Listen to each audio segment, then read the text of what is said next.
examiner family, നമ്മളുടെ +1 ശേഷം +2 കടക്കുന്ന സമയത്ത് ഒരുപാട് മക്കൾക്കുള്ള ഒരു ഡൗട്ട് ആണ് മിസ്സേ NCERT ടെക്സ്റ്റ് ബുക്ക് അല്ലേ നമ്മളുടെ വേദപാഠം എന്നൊക്കെ പറയുന്നത് +2 +1 കാലഘട്ടങ്ങളിൽ നമ്മുടെ ഏറ്റവും ഇമ്പോർട്ടന്റ് ആയിട്ടുള്ള ഒരു പാർട്ടാണ് നമ്മുടെ NCERT ടെക്സ്റ്റ് ബുക്സ് അല്ലേ. അപ്പോൾ ഒരുപാട് മക്കളുടെ ഡൗട്ട് ആണ് ഈ NCERT ടെക്സ്റ്റ് ബുക്ക് ഞാൻ വായിക്കേണ്ട ആവശ്യമുണ്ടോ മിസ്സേ അല്ലേ, അതോ ഞാൻ കോച്ചിങ്ങിനൊക്കെ പോയിട്ട് ആ നോട്ട്സ് മാത്രം പഠിച്ചാൽ മതിയോ അല്ലേ, അല്ലെങ്കിൽ ഏതെങ്കിലും ഗൈഡുകൾ വാങ്ങിച്ച് ആ ഗൈഡ്സ് വായിച്ച് പഠിച്ചാൽ മതിയോ, അതല്ലാതെ NCERT എന്ന് പറയുമ്പോൾ വലിയ വലിയ ബുക്കല്ലേ മിസ്സേ എനിക്കിതൊന്നും വായിക്കാൻ അത് കാണുമ്പോൾ തന്നെ എനിക്ക് തുറക്കാൻ വേണ്ടി തോന്നില്ല എന്നുള്ള ഒരുപാട് മക്കളുടെ ഉള്ളിലുള്ള ഒരു ഡൗട്ട്സ് ആണ് അല്ലേ. അപ്പൊ മിസ്സിന് പ്രത്യേകിച്ച് നിന്റെ മക്കളോട് എല്ലാവരോടും പറയാനുള്ളത് NCERT ടെക്സ്റ്റ് ബുക്ക് എന്ന് പറയുന്നത് ഒരിക്കലും നിങ്ങൾ വായിക്കാതെ വിടരുത്.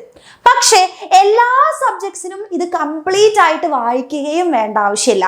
അപ്പം എങ്ങനെയാണ് നമ്മുടെ NCERT ടെക്സ്റ്റ് ബുക്ക് നിങ്ങൾ അപ്രോച്ച് ചെയ്യേണ്ടത്, അല്ലെങ്കിൽ NCERT ടെക്സ്റ്റ് ബുക്ക് ഏതൊക്കെ സബ്ജക്ട്സിന് എങ്ങനെയാണ് നമ്മൾ പഠിക്കേണ്ടത്, എങ്ങനെ വായിച്ചാലാണ് എഫക്റ്റീവായിട്ട് നമുക്ക് ഫുൾ മാർക്കിലേക്ക് എത്താൻ വേണ്ടി പറ്റുക എന്നെല്ലാം എൻ്റെ മക്കൾക്ക് ഞാൻ ഈ ഒരു വീഡിയോയിലൂടെ പറഞ്ഞു തരാൻ ഉദ്ദേശിക്കുന്നത്. അപ്പം നിങ്ങൾ എന്ത് ചെയ്യുക, ഈ ഒരു വീഡിയോ ഫുള്ളായിട്ട് കാണുക. ഓക്കെ, എന്നിട്ട് നിങ്ങൾക്ക് ഇതൊരു യൂസ്ഫുൾ വീഡിയോ ആയിട്ട് ഫീൽ ചെയ്യുകയാണെന്നുണ്ടെങ്കിൽ ഫ്രണ്ട്സിനൊക്കെ ഒന്ന് ഷെയർ ചെയ്ത് കൊടുക്കുക. കാരണം ഒരുപാട് മക്കളുടെ ഡൗട്ടാണ് ഈ ഒരു സംഭവം. NCERT ടെക്സ്റ്റ് ബുക്ക് എന്ന് പറയുന്ന ഒരു വില്ലൻ അല്ലേ, നമ്മുടെ മനസ്സിൽ അതൊരു വില്ലനാണ്. കാരണം പെട്ടെന്ന് നമ്മൾ ഈ NCERT ടെക്സ്റ്റ് ബുക്ക് നിങ്ങൾ ചുമ്മാ ഒന്ന് ഇരുന്ന് ഒരു പേജ് വായിച്ചു കഴിഞ്ഞാൽ നമുക്ക് ഉറക്കം എന്ന് പറയുന്നത് ഏത് കൂടെയാണ് വരിക എന്ന് പറയാൻ പറ്റില്ല അല്ലെ. സുഖമായിട്ട് ഉറങ്ങാനുള്ള ഒരു ട്രിക്ക് എന്ന് വേണമെങ്കിൽ നമുക്ക് NCERT ടെക്സ്റ്റ് ബുക്കിലെ ഫിസിക്സ് ഒക്കെ ഒന്ന് വായിച്ചു കഴിഞ്ഞാൽ ഈസി ആയിട്ട് ഉറക്കം വരും. കാരണം എന്താ, ഒന്നും മനസ്സിലാവില്ല അല്ലെ. അപ്പം അത് എന്തുകൊണ്ടാണെന്ന് വെച്ച് കഴിഞ്ഞാൽ നമ്മൾ അതിനെ അപ്രോച്ച് ചെയ്യുന്ന രീതി വളരെ തെറ്റായതുകൊണ്ടാണ് NCERT ടെക്സ്റ്റ് ബുക്ക് വായിക്കുമ്പോൾ നമുക്ക് ഭയങ്കര ബുദ്ധിമുട്ട് തോന്നുന്നത്. അപ്പം എങ്ങനെയാണ് അല്ലെ ഹൗ ടു റീഡ് NCERT എന്നാണ് എൻ്റെ മക്കൾക്കും മിസ് പറഞ്ഞു തരാൻ വേണ്ടി പോകുന്നത്. അപ്പൊ ആദ്യം തന്നെ നിങ്ങളുടെ ഡൗട്ട് എന്ന് പറയുന്നത് NCERT ടെക്സ്റ്റ് ബുക്ക് വായിക്കണോ? ഓഫ് കോഴ്സ് വായിക്കണം അല്ലെ, ഓഫ് കോഴ്സ് വായിക്കണം മക്കളെ. അപ്പം നിങ്ങൾക്ക് അടുത്ത ചോദ്യം, എപ്പോഴാണ് ഇത് വായിക്കേണ്ടത് അല്ലെ, എപ്പോഴാണ് വായിക്കേണ്ടത്? അപ്പൊ ഈ രണ്ടിനുമുള്ള ഒരു ആൻസർ മിസ് പറയാൻ വേണ്ടി പോവാണ്. ഇപ്പൊ നിങ്ങൾ ആലോചിച്ച് നോക്കുക, NCERT ടെക്സ്റ്റ് ബുക്ക് എന്തായാലും വായിക്കണം. അപ്പൊ ഫോർ എക്സാമ്പിൾ നമ്മൾ മാത്സ് എടുക്കുകയാണ്. ഓക്കെ, മാത്സ് ആണ് എടുക്കുന്നുണ്ടെങ്കിൽ നിങ്ങൾക്ക് അറിയാം മാത്സിൽ കൂടുതലും നമ്മൾ പ്രോബ്ലംസ് ഓറിയന്റഡ് ആയിട്ടാണ് അല്ലെ, പ്രോബ്ലംസ് ആണ്. ഇപ്പൊ മെട്രിക്സ് ഡിറ്റർമിനൻസ് ഒക്കെ എടുക്കുകയാണെന്നുണ്ടെങ്കിൽ ഫുൾ പ്രോബ്ലംസ് ആണ്. അപ്പൊ നിങ്ങൾ മാത്സിന്റെ NCERT ടെക്സ്റ്റ് ബുക്ക് തുറന്നു കഴിഞ്ഞാൽ തന്നെ നിങ്ങൾക്ക് കാണാൻ വേണ്ടി പറ്റും ഒരുപാട് ക്വസ്റ്റ്യൻസ്, സോൾവ്ഡ് ആയിക്കോട്ടെ, എക്സസൈസസ് ആയിക്കോട്ടെ, സപ്ലിമെന്ററി ക്വസ്റ്റ്യൻസ് ആയിക്കോട്ടെ, ഒരുപാട് ക്വസ്റ്റ്യൻസ്. നിങ്ങൾ വേറെ ഒരു ഗൈഡിലേക്കും പോകേണ്ട ആവശ്യമില്ല. അതിന്റെ ഉള്ളിൽ തന്നെ ഒരുപാട് ക്വസ്റ്റ്യൻസ് നിങ്ങൾക്ക് വർക്ക്ഔട്ട് ചെയ്യാൻ കിട്ടും. ഇനി സോൾവ്ഡ് ആയിട്ടുള്ള ക്വസ്റ്റ്യൻസ് കിട്ടും. അപ്പം ഈ നമ്മുടെ എക്സാമിന്റെ അല്ലെങ്കിൽ നിങ്ങളുടെ പ്രീവിയസ് ഇയർ ക്വസ്റ്റ്യൻസ് എടുത്തു നോക്കിക്കഴിഞ്ഞാൽ മനസ്സിലാവും NCERT ടെക്സ്റ്റ് ബുക്കിന്റെ ഉള്ളിലുള്ള ക്വസ്റ്റ്യൻസ് തന്നെയാണ് മക്കളെ ഒരുപാട് തവണ റിപ്പീറ്റഡ് ആയിട്ട്, സോൾവ്ഡ് ക്വസ്റ്റ്യൻസ് വരെ റിപ്പീറ്റഡ് ആയിട്ട് ചോദിച്ചിട്ടുണ്ട്. അപ്പൊ നിങ്ങൾ എന്താ ചെയ്യേണ്ടതെന്ന് വെച്ച് കഴിഞ്ഞാൽ ഒരിക്കലും മാത്സിന്റെ തിയറി നമ്മൾ NCERT ടെക്സ്റ്റ് ബുക്ക് വെച്ച് വായിക്കരുത്, ഒരിക്കലും തിയറി വായിക്കരുത് കേട്ടോ. മാത്സിന് നമ്മൾ ഒരിക്കലും എന്ത് ചെയ്യരുത്, തിയറി വായിക്കാൻ നിൽക്കരുത്. Only focus on problems. നമ്മൾ ക്ലാസ്സുകളിലായാലും അല്ലെ, നമ്മൾ ക്ലാസ്സുകൾ അറ്റൻഡ് ചെയ്യും, അല്ലെങ്കിൽ നിങ്ങൾ കോച്ചിങ് സെന്റേഴ്സിൽ പോകുന്നുണ്ടാവും.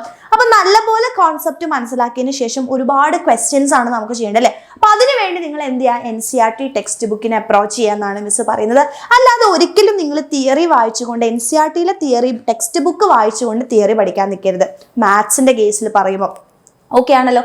ഇനി ബയോളജിയുടെ കേസിലേക്ക് വരികയാണെന്നുണ്ടെങ്കിൽ മിസ് പറയും നിങ്ങൾ വേറെ ഒന്നിലേക്കും പോകേണ്ട ആവശ്യമില്ല, ഫുൾ ലൈൻ ബൈ ലൈൻ മക്കളെ NCERT ടെക്സ്റ്റ് ബുക്ക് വായിക്കണം എന്ന് തന്നെ പറയും. കാരണം എന്താണ്, ബയോളജിയെ സംബന്ധിച്ച് നോക്കുമ്പോൾ ഇപ്പോൾ സുവോളജി ആയാലും ബോട്ടണി ആയാലും NCERT ടെക്സ്റ്റ് ബുക്ക് എന്ന് പറയുന്നത് വളരെ ഇമ്പോർട്ടൻ്റ് ആണ്. കാരണം ഇപ്പം നീറ്റിനാണെങ്കിലും കീമിനാണെങ്കിലും ഇനി അല്ല നമ്മുടെ ബോർഡ് എക്സാംസിനാണെങ്കിലും ഇതിൽ നിന്ന് തന്നെയാണ്, NCERT ടെക്സ്റ്റ് ബുക്കിൻ്റെ ഉള്ളിൽ തന്നെയാണ് നമ്മുടെ ബയോളജിയിൽ ഏറ്റവും കൂടുതൽ ക്വസ്റ്റ്യൻസ് വരുന്നത്. ക്വസ്റ്റ്യൻസ് എന്നല്ല, എല്ലാ ക്വസ്റ്റ്യൻസും വരുന്നത്. അപ്പം നമ്മൾ NCERT text book line by line വായിക്കുക. പക്ഷെ നിങ്ങൾ എല്ലാ തവണയും എന്ത് ചെയ്ത്, ഇപ്പോൾ ഒരു ചാപ്റ്റർ നിങ്ങൾ പഠിക്കുകയാണ്, ആദ്യം ഒരു തവണ NCERT ടെക്സ്റ്റ് ബുക്ക് വാങ്ങിച്ചു പഠിച്ചു, അതിനുശേഷം വീണ്ടും അടുത്ത ചാപ്റ്റർ വീണ്ടും റിവൈസ് ചെയ്യുമ്പോൾ വീണ്ടും NCERT ടെക്സ്റ്റ് ബുക്ക് വായിക്കുക. അങ്ങനെ ഒരിക്കലും ചെയ്യാൻ പാടില്ല. അപ്പൊ നമ്മളൊരു ചാപ്റ്റർ ബയോളജിയിൽ പഠിക്കുകയാണെന്നുണ്ടെങ്കിൽ അപ്പൊ തന്നെ നമ്മുടെ കയ്യിലൊരു നോട്ട്ബുക്ക് എടുത്ത് വെക്കുക. നിങ്ങൾ ആ വായിക്കുന്നതിന് കൂട്ടത്തിൽ തന്നെ ഒരു ഫ്ലോ ചാർട്ട് ആയില്ലോ, അല്ലെങ്കിൽ പിക്ചറൈസ് ചെയ്തിട്ടോ, അല്ലെങ്കിൽ ഡിഫറെന്റ് കളർ പെന്നുകൾ ഉപയോഗിച്ച് ഇമ്പോർട്ടൻ്റ് ആയിട്ടുള്ള പോയിന്റ്സ് ഒക്കെ എഴുതി വെക്കുക ആദ്യം തന്നെ. അപ്പൊ നിങ്ങൾക്ക് പിന്നീട് NCERT ടെക്സ്റ്റ് ബുക്കിലെ എല്ലാ പോയിന്റ്സും നിങ്ങൾക്ക് നിങ്ങളുടെ നോട്ട്ബുക്കിലേക്ക് കിട്ടുകയും ചെയ്യും. പെട്ടെന്ന് റിവൈസ് ചെയ്യാൻ നിങ്ങൾക്ക് ഭയങ്കര എളുപ്പമായിട്ട് ഫീൽ ചെയ്യും. അപ്പം ബയോളജിയിൽ നിങ്ങൾ എന്തായാലും എന്ത് ചെയ്യണം, NCERT ടെക്സ്റ്റ് ബുക്ക് വായിച്ചിരിക്കണം. ഇനി നമ്മളുടെ എന്തിലേക്ക് വരികയാണ്, ഫിസിക്സ് കെമിസ്ട്രിയിലേക്ക് വരികയാണെങ്കിൽ ഞാൻ ഒരിക്കലും ആദ്യം തന്നെ പോയിട്ട് നിങ്ങൾ NCERT ടെക്സ്റ്റ് ബുക്ക് ഒരിക്കലും വായിക്കരുത്. ഒന്നും മനസ്സിലാവില്ല. ഓക്കെ, ഒന്നും മനസ്സിലാവില്ല എന്ന് വെച്ചാൽ ഒന്നും മനസ്സിലാവില്ല. അതുപോലെ തന്നെ ഒരു ചാപ്റ്റർ മൊത്തം ക്ലാസ്സിലൊക്കെ എടുത്തു കഴിഞ്ഞു, ഇനി ഞാൻ ഈ ഒരു ചാപ്റ്റർ മൊത്തം NCERT വായിച്ചേക്കാം, ഒരിക്കലും ചെയ്യരുത്. ഭ്രാന്ത് പിടിച്ചു പോകും. അപ്പോൾ എന്താ നിങ്ങൾ ചെയ്യേണ്ടതെന്ന് വെച്ച് കഴിഞ്ഞാൽ, നിങ്ങൾ ഓരോ ടോപ്പിക്സ്, ഇപ്പോൾ ഒരു ചാപ്റ്റർ ആണ് എടുക്കണം. ഇപ്പോൾ ഫിസിക്സ് ആണെന്നുണ്ടെങ്കിൽ ഒരു ചാപ്റ്റർ ആണ്.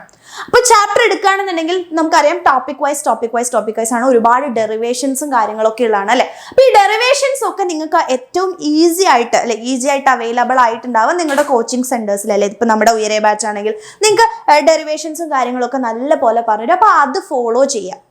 അത് നല്ല പോലെ എഴുതി പഠിക്കുക. ഇനി ഒന്ന് കോൺസെപ്റ്റിലെ, ഇത് നമ്മുടെ കോൺസെപ്റ്റുകളും കാര്യങ്ങളൊക്കെ നമ്മൾ പഠിച്ചതിന് ശേഷം, ഇപ്പോൾ ഒരു ടോപ്പിക് എടുക്കുകയാണ്, അതിൻ്റെ കോൺസെപ്റ്റ് പഠിച്ചു, ഡെറിവേഷൻസ് ഒക്കെ ഞാൻ അത്യാവശ്യം ചെയ്തൊക്കെ നോക്കി, അതിനുശേഷം നിങ്ങൾ ആ ടോപ്പിക്ക് NCERT ടെക്സ്റ്റ് ബുക്കിൽ എടുക്കാം. ആ NCERT ടെക്സ്റ്റ് ബുക്കിൽ എടുത്തതിന് ശേഷം നിങ്ങൾ വായിക്കുന്ന സമയത്ത് നിങ്ങളുടെ ഉള്ളിൽ ആ കോൺസെപ്റ്റ് ഉണ്ട്. അപ്പോൾ എവിടെയൊക്കെയോ എന്തൊക്കെയോ നമുക്ക് ചിലപ്പോൾ ശരിയായിട്ടൊന്നും ഉണ്ടാവില്ല കോൺസെപ്റ്റ്, നമ്മൾ അല്ലെ ടീച്ചർ പറഞ്ഞ് പഠിപ്പിക്കുന്ന സമയത്ത് ചിലപ്പോൾ അവിടെ ഇവിടെ എന്തെങ്കിലുമൊക്കെ ബുദ്ധിമുട്ടുകൾ തോന്നിയിട്ടുണ്ടാവാം ആ സമയത്ത്. അപ്പം നിങ്ങൾ NCERT ടെക്സ്റ്റ് ബുക്ക് വായിക്കുന്ന സമയത്ത് വളരെയധികം ആ ടോപ്പിക്ക് വായിക്കുമ്പോൾ ഒരുപാട് കാര്യങ്ങൾ നിങ്ങൾക്ക് പുതുതായിട്ട് മനസ്സിലാവാനുള്ള ചാൻസ് വളരെ കൂടുതലാണ്. അപ്പോൾ ഒരിക്കലും ഒന്നും അറിയാതെ നമ്മൾ ഫിസിക്സിനും കെമിസ്ട്രിക്കും പോയിട്ട് നിങ്ങൾ എന്ത് ചെയ്യരുത്, NCERT ടെക്സ്റ്റ് ബുക്ക് വായിക്കരുത്. ഒരു കോൺസെപ്റ്റിൻ്റെ ഒരു ഐഡിയ കിട്ടിയതിന് ശേഷം മാത്രം, ആ കോൺസെപ്റ്റ് മനസ്സിലാക്കിയതിന് ശേഷം NCERT text book topic wise ആയിട്ട് വായിക്കാൻ വേണ്ടി നോക്കുക. ഡെറിവേഷൻസ് ഒക്കെ ഒന്ന് ചെയ്ത് നോക്കുക. അപ്പോഴാണ് നിങ്ങൾക്ക് ഇമ്പോർട്ടൻ്റ് ആയിട്ടുള്ള കാര്യങ്ങളും ഒക്കെ അതെന്ന് മനസ്സിലാക്കുക.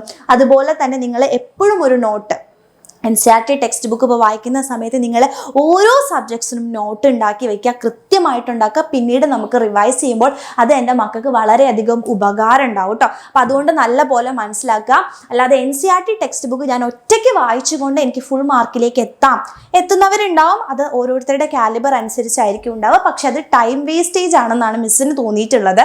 അപ്പം നിങ്ങൾ എന്താ ചെയ്യേണ്ടതെന്ന് വെച്ച് കഴിഞ്ഞാൽ, ഇപ്പോൾ അല്ലെ ഒറ്റയ്ക്ക് പഠിക്കാൻ പറ്റുന്നവർ ഒരുപാട് പേരുണ്ടാവും. ഇനി അല്ല, എനിക്കൊരു കോച്ചിങ് എടുത്തുകൊണ്ട് വളരെ ഈസി ആയിട്ട് അല്ലെ നോട്ട്സും കാര്യങ്ങളൊക്കെ, ഇപ്പോൾ നിങ്ങൾക്ക് അറിയാം നമ്മുടെ ഉയരെ ബാച്ചിൽ നിങ്ങൾ ജോയിൻ ചെയ്യണമെന്നുണ്ടെങ്കിൽ നിങ്ങൾക്ക് കംപ്ലീറ്റ് നോട്ട്സും അല്ലെ ക്ലാസ്സസ് റെക്കോർഡഡ് ഉണ്ടായിരിക്കും. അപ്പോൾ ഓരോ ടോപ്പിക് വൈസ് ആയിട്ടുള്ള ക്ലാസ്സസ് ഉണ്ടാകുമ്പോൾ ആ ടോപ്പിക്ക് മാത്രം നിങ്ങൾക്ക് എന്ത് ചെയ്യാൻ വേണ്ടി പറ്റും, കാണാൻ വേണ്ടി പറ്റും. അതുപോലെ തന്നെ എന്തെങ്കിലും ഡൗട്ട് ക്ലിയർ ചെയ്യണം എന്നുണ്ടെങ്കിൽ നമുക്ക് ലൈവ് സെഷൻസ് ഉണ്ടാവും. അപ്പം ആ കോൺസെപ്റ്റ് മനസ്സിലാക്കിക്കൊണ്ട് പിന്നീട് നമ്മൾ NCERTയിലേക്ക് വരുന്ന സമയത്ത് നിങ്ങൾക്ക് വളരെ ഈസി ആയിട്ട് സ്മൂത്ത് ആയിട്ട് ഫുൾ മാർക്കിലേക്ക് നിങ്ങൾ പോലും എത്തുന്നത് മനസ്സിലാവില്ല. അപ്പം അതാണ് മിസ്സിന് പറയാനുള്ള. അപ്പോൾ ആർക്കെങ്കിലും ഇതുപോലെ കോൺസെപ്റ്റ് ഒക്കെ നല്ലപോലെ മനസ്സിലാക്കണം. നിങ്ങൾക്ക് അറിയാം എക്സാമിനറിൻ്റെ ക്ലാസ്സസ് എന്തോരം യൂസ്ഫുൾ ആണ് എന്നുള്ള കാര്യമൊക്കെ നിങ്ങൾക്ക് ഓൾറെഡി അറിയുന്നതാണ്. അപ്പം അങ്ങനെ ഒരു ഫുൾ മാർക്കിലേക്ക് എത്താനുള്ള ഒരു ആഗ്രഹം അല്ലെ, അതിയായ ആഗ്രഹം എൻ്റെ മക്കൾക്ക് ഉണ്ട് എന്നുണ്ടെങ്കിൽ നിങ്ങൾക്കുള്ളതാണ് നമ്മുടെ ഉയരെ ബാച്ച് എന്ന് പറയുന്നത്. അപ്പോൾ ഉയരെ ബാച്ചിൻ്റെ ഡീറ്റെയിൽസ് മിസ് ഒന്ന് പറഞ്ഞുതരാം അല്ലെ. 4000 rupees ആണ് നിങ്ങളുടെ ഫീസ് എന്ന് പറയുന്നത്. ഫോർ 1 year ആണ്. റെക്കോർഡഡ് ആയിട്ടുള്ള ഓരോ ടോപ്പിക് വൈസ് റെക്കോർഡഡ് ഡെറിവേഷൻസ് എല്ലാ കാര്യങ്ങളും നിങ്ങൾക്ക് കംപ്ലീറ്റ്ലി എന്താണ് അല്ലെ റെക്കോർഡഡ് ആൻഡ് ലൈവ് ആയിട്ട് നിങ്ങൾക്ക് കിട്ടുന്നതായിരിക്കും. അതുപോലെ തന്നെ ഫുൾ ബുക്ക് സെറ്റ് അല്ലേ, നമ്മുടെ ഫുൾ ബുക്ക് സെറ്റ് നിങ്ങൾക്ക് അറിയാം. ഇപ്പോൾ NCERT ടെക്സ്റ്റ് ബുക്ക് ആണെങ്കിൽ തന്നെ കുറേ ഉണ്ടല്ലേ. അപ്പം അതിനെ ഒന്ന് സിംപ്ലിഫൈ ചെയ്തിട്ടുള്ള ഗൈഡുകളാണ്. അപ്പോൾ അത് നിങ്ങൾക്ക് റെഫർ ചെയ്യാൻ വേണ്ടി പറ്റും. പ്രീവിയസ് ഇയർ ക്വസ്റ്റ്യൻസിൻ്റെ സെഷൻസ് നിങ്ങൾക്ക് ഉണ്ടാവും. അപ്പം അതൊക്കെ എന്തോരം ഇമ്പോർട്ടൻ്റ് ആണെന്ന് നിങ്ങൾക്ക് അറിയുന്ന കാര്യങ്ങളാണ് അല്ലേ. അപ്പോൾ അതുകൊണ്ട് നിങ്ങൾക്ക് നമ്മുടെ ബാച്ചിൽ വന്ന് ജോയിൻ ചെയ്യാം. അതുപോലെ തന്നെ ഈ NCERT ടെക്സ്റ്റ് ബുക്ക് നമ്മൾ അത്രയും വായിക്കാനുള്ള മെയിൻ ആയിട്ടുള്ള ഒരു എയിം എന്ന് പറയുന്നത് എന്തിലേക്കാണ്, നമ്മുടെ എൻട്രൻസ് എക്സാമുകളിലേക്കാണ്. കാരണം നമ്മുടെ NCERT ബേസ്ഡ് ആയിട്ടാണ് നമ്മുടെ എൻട്രൻസിൽ ഇപ്പോൾ നീറ്റ് ആണെങ്കിലും കീം ആണെങ്കിലും ചോദിക്കുന്നത്. അപ്പോൾ നീറ്റിനും കീമിനും വേണ്ടി പ്രിപ്പയർ ചെയ്യുന്നവരാണെങ്കിൽ ഓഫ് കോഴ്സ് എന്തായാലും നിങ്ങൾ NCERT ടെക്സ്റ്റ് ബുക്ക് കംപ്ലീറ്റ്ലി വായിച്ചിരിക്കണം. അങ്ങനെ നീറ്റിനും കീമിനും നിങ്ങൾ അല്ലെ എന്ത് ചെയ്യുന്നുണ്ട്, എയിം ചെയ്യുന്നുണ്ടെന്നുണ്ടെങ്കിൽ നിങ്ങൾക്കുള്ളതാണ് നമ്മുടെ വേദ ബാച്ച് എന്ന് പറയുന്നത്. 6000 rupees ആണ് ഫീസ്. സെയിം ആണ്. ഓരോ ചാപ്റ്റേഴ്സ് കഴിയുമ്പോഴും ടെസ്റ്റുകൾ ഉണ്ടായിരിക്കും, ടെസ്റ്റ് സൊല്യൂഷൻസ് ഉണ്ടായിരിക്കും. അതുപോലെ തന്നെ ഒരുപാട് അല്ലെ DPPസും കാര്യങ്ങളും, ഡെയിലി പ്രാക്ടീസ് പ്രോബ്ലംസ് ഉണ്ടായിരിക്കും. ലൈവ് ക്ലാസ്സസ് അല്ലെ, റെക്കോർഡഡ് ആൻഡ് ലൈവ് ക്ലാസ്സസ് ആയിരിക്കും ഉണ്ടായിരിക്കുക. അപ്പം നിങ്ങൾക്ക് വന്ന് ജോയിൻ ചെയ്യാൻ താല്പര്യം ഉണ്ടെങ്കിൽ വേഗം തന്നെ താഴെ കാണുന്ന അല്ലെ 7592092021 നിങ്ങൾ വേഗം കാര്യങ്ങൾ നമ്മുടെ ബാച്ചിൻ്റെ കാര്യങ്ങളൊക്കെ ചോദിച്ചുകൊണ്ട് അല്ലെ സംശയങ്ങളൊക്കെ തീർത്തുകൊണ്ട് വന്ന് ജോയിൻ ചെയ്യാം. ഓക്കെ, അപ്പം ഇത്രയും കാര്യങ്ങളാണ് മിസ്സിന് പറയാനുള്ളത്. അപ്പം അടിപൊളിയായിട്ട് നമ്മൾ തുടക്കം കുറിക്കുകയാണല്ലോ, നമ്മുടെ +2 ക്ലാസ്സസ് സ്റ്റാർട്ട് ചെയ്യുകയാണ്. അപ്പം അടിപൊളിയായിട്ട് തന്നെ നമ്മൾ പഠിക്കാം. എക്സാമിനറിൻ്റെ കൂടെ അല്ലെ എക്സാമിനർ നിങ്ങളുടെ കൂടെ തന്നെ ഉണ്ടായിരിക്കും. നമുക്ക് ഒരുമിച്ച് ആ ഫുൾ മാർക്ക് എന്ന ലക്ഷ്യത്തിലേക്ക് എത്താം. ഓക്കെ, അപ്പം എല്ലാവരും ഈ ഒരു വീഡിയോ ഫ്രണ്ട്സിലേക്കൊക്കെ ഒന്ന് ഷെയർ ചെയ്ത് കൊടുക്കുക. ഓക്കെ, അപ്പം ഈ ഒരു രീതിയിൽ പഠിച്ചു പോവുക. ഉറപ്പായിട്ടും എൻ്റെ മക്കൾക്ക് നല്ലൊരു സ്കോറിലേക്ക് എത്താൻ പറ്റും.